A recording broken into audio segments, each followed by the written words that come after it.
ገናናው ኢየሱስ የተሰኘው መንፈሳዊ መጽሐፍ በእግዚአብሔር እርዳታ ተጽፎ ከጸሎት ከጥልቅ መንፈሳዊ አስተዋጽኦና ከቃሉ ብርሃን ተነስቶ ለአንባቢያን ልብ የሚደርስ እምነትን የሚያበረታ መልእክት ይዞ ለንባብ ተዘጋጅቶ መጨረሻ ደርሷል። ይህ የተቀደሰ ሥራ ለሕይወት መንገድ ብርሃን እንዲሆን በመመርኮዝ የመጽሐፉ ይፋዊ ምረቃ በየካቲት 1 ቀን 2018 ዓ.ም በክራይስት አርሚ ኢንተርናሽናል ቸርች አዲስ አበባ አጥቢያ በደስታ እና በመንፈሳዊ ክብር ይካሄዳል። ስለዚህ በዚህ ታሪካዊና ልዩ ቀን ወዳጆቻችሁና ቤተሰቦቻችሁን በመጋበዝ በዕለቱ በመገኘት የበረከቱ ተካፋይ እንድትሆኑ ሁላችሁም በክብርና በፍቅር ተጋብዛችኋል።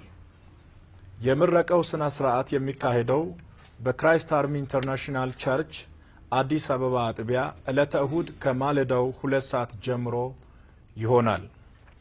አድራሻ አዲስ አበባ አዲስ አበባ ወደ ብሔረ ጽጌ በሚወስደው መንገድ ብሔረ ጽጌ መስቀለኛ መንገድ ከመድረሱ በፊት ወደ ግራ በመታጠፍ ያገኙታል።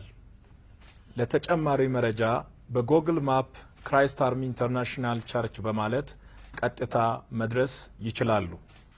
አመሰግናለሁ። በቅድሚያ ለዚህ ያደረሰንን አምላካችንን ቅዱስ እግዚአብሔርን ከልቤ አመሰግናለሁ።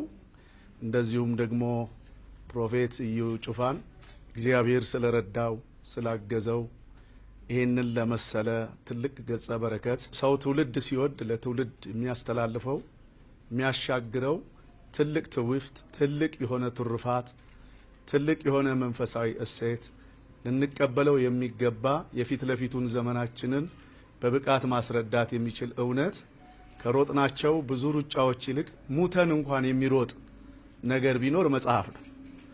ይህንን ትልቅ አበርክቶ ለትውልድ ስላቀረበ ከልቤ ነው ደስ ያለኝ። አመሰግናለሁ። ፕሮፌት እግዚአብሔር ይባርክ። ይሄ ትልቅ ነገር ነው።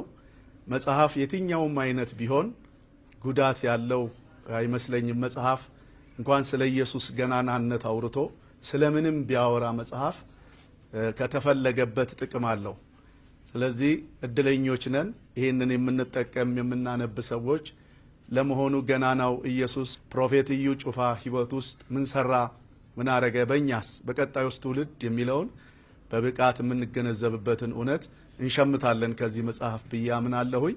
ስለዚህ የካቲት 1 ሁላችንም እዛ ቦታ ላይ በመገኘት ይህንን ትልቅ ደስታ በጋራ የምንካፈል እንድንሆን ልጋብዛችሁ፣ ልጠራችሁ፣ ኢንቫይት ላደርጋችሁ እፈልጋለሁኝ።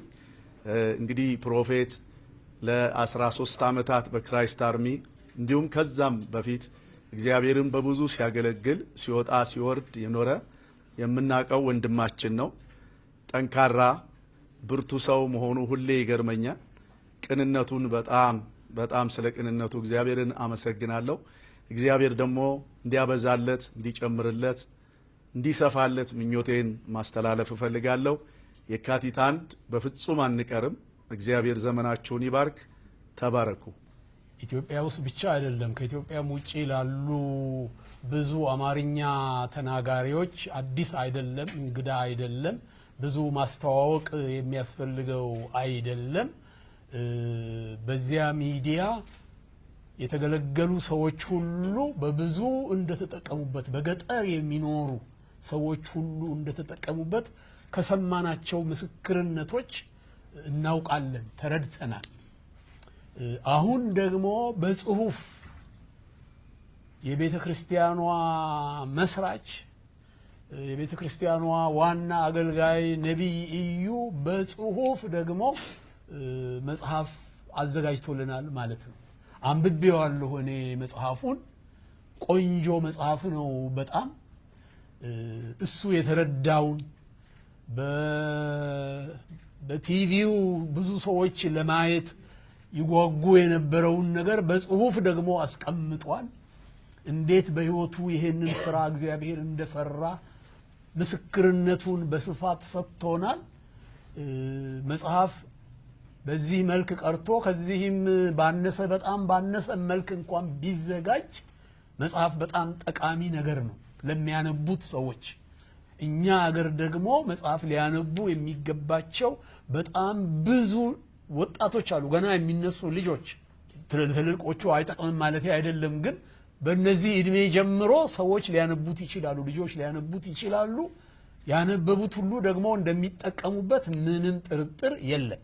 እንኳን እንደዚህ ያለ እውነት ላይ የተመሰረተ መጽሐፍ ቀርቶ ልብ ወለድ እንኳን ቢሆን የሚያነቡ ሰዎች እውቀት ብዙ እውቀት ይገበዩበታል። እና እኔም ይህንን መጽሐፍ ሁላችሁም ከተቻለ ለሰው ሁሉ የሚሆን ኮፒ ይታተም እንደሆነ እርግጠኛ አይደለሁም። ብዙ ነን። አሁን እኛ ኢትዮጵያ ውስጥ የሚያነቡ ሰዎች በጣም ብዙ ናቸው።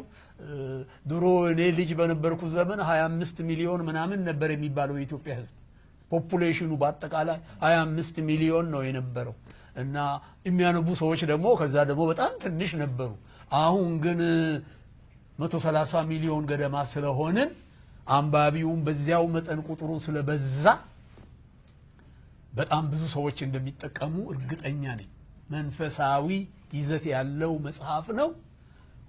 በጣም ጠቃሚ መጽሐፍ ነው። ስለዚህ እና እንድታነቡት አደራ ልላችሁ እፈልጋለሁ። እንድታነቡት እመክራለሁ።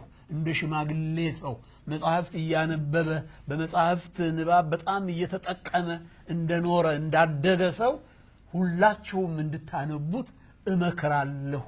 እግዚአብሔር ይባርካችሁ።